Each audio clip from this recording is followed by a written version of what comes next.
سلاح كان صوبت حاولت كسلاح.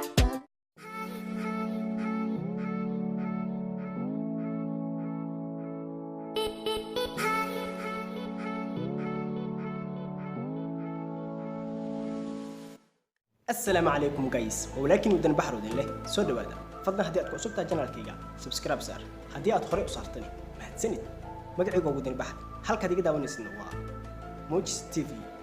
maanta waxaan rabaa inaan ka hadlo arrin loo baahan yahay laga hadlo waa arintee waxaan rabaa inaan ka hadlo nin xaas qaba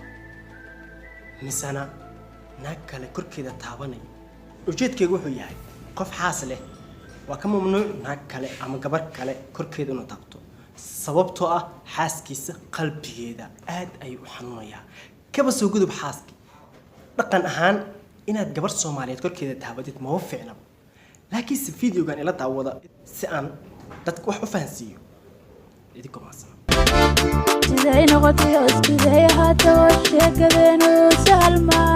dhanka adabtiyo dhanka rabin baan ruuxa waana ku wareeg kala soobot xawad ka salax kala soobot xawad ka salax kala soobot xawad ka salax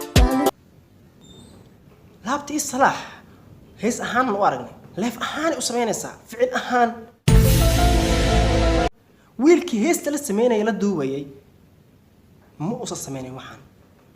sidoo asaga ku awood inuu sameeyo waliba asagoo xaas leh طبعا xaaskiisa iyo asaga xilligan dagaal ayaa dhex yaalo ma sheegi karo wax jiro xawad ka salax kala soobot xawad ka salax يا عدنا يا سبه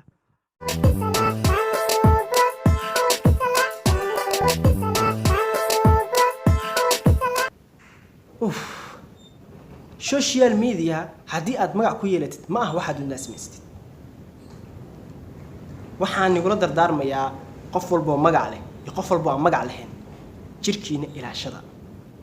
haddii aad waxa oo ka sameynaysidna ha dhax keenin baraha bulshada luqyadiina iyo guryihiina ku sameeysta taasina waa iga dardaaran halkaas aan kusoo gabagabeynaa fiidiyoga haddii aad fiidiyoga ka heshay haddii aad ka helin dislike walakin wadan baxro dane assalaamu calaykum waraxmatullaahi tacaala